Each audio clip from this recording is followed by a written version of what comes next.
आ गई है सभी की सवारी। ये एक नया बिल्कुल न्यू ब्रांड शो है और इस शो में कहानी दो बहनों की है, लेकिन यहाँ दो बहनें ही एक दूसरे की दुश्मन है। जहाँ प्रोमो देखकर तो कुछ ऐसा ही लगता है, हो सकता है कि एक ना हो लेकिन दूसरी तो अपनी बहन को दुश्मन मानती ही मानती है।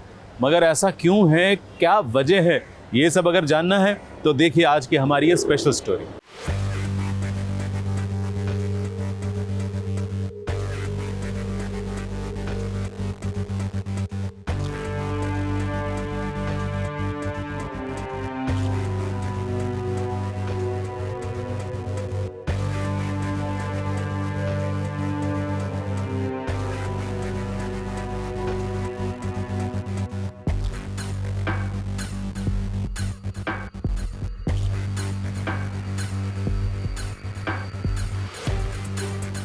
इस छोटे पर्दे की दुनिया में ये कोई नई बात नहीं है कि बहन ही बहन की दुश्मन बन जाए। अक्सर फिल्मों और सीरियल्स में ऐसा ही तो होता चला आ रहा है। ये थोड़ा सा जुगाड़, थोड़ी सी धांधली कर कर सोनम ने पहले इस सावी का पत्ता तो कट कर दिया था, लेकिन अब जब सावी की कुंडली सबके सामने आने ही वाली थी कि उसने शादी के इस अग्नि में इस सावी की कुंडली को स्वाहा करना चाहा।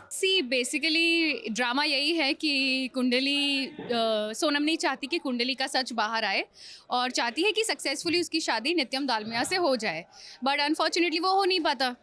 तो इसके आगे क्या ट्विस्ट और ड्रामा है ये तो मैं रिवील नहीं कर सकती, लेकिन फ़िलहाल के लिए जो कुंडली थी वो सोनम जलाने चाहती है एंड देन जलती नहीं है। वो कुंडली जलाने से एटलीस्ट सोनम को ऐसा लगता है कि कुंडली एक बार जल जाएगी तो शायद लोगों के सामने वो कुंडली स्वैपिंग वाला सच नहीं आएगा और शादी स्मूथली हो जाएगी। तो basically she wants to get rid of the truth. अब सोनम ये जोड़ियां तो ऊपर से बनकर आती हैं। नित्यम और सावी की जोड़ी भगवान ने पहले से ही बना ली है। तो आप ना चाहे कुंडली जलाओ या फिर इस मंडप में दुल्हन बनकर आओ, आपकी दाल बिल्कुल नहीं गलेगी, क्योंकि यहाँ पर इस मंडप में शादी नित्यम और सावी की होगी। आपको तो इस प्रोमो में केवल ट्विस्ट लाने के लिए दिखाया जा रहा है। बट सोनम चाहती है कि सोनम को शायद ये चीज़ उतना सीरियसली पता नहीं है कि जो कुदरत का या जो भगवान जी का खेल है वो किसी छल के आगे काम नहीं आता।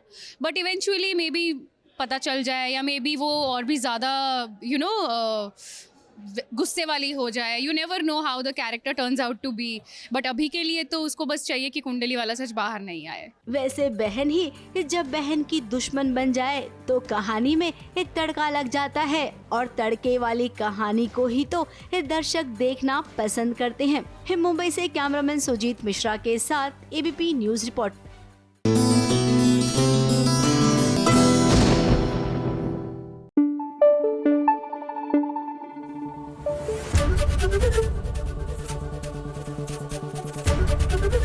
एबीपी न्यूज आपको रखे आगे।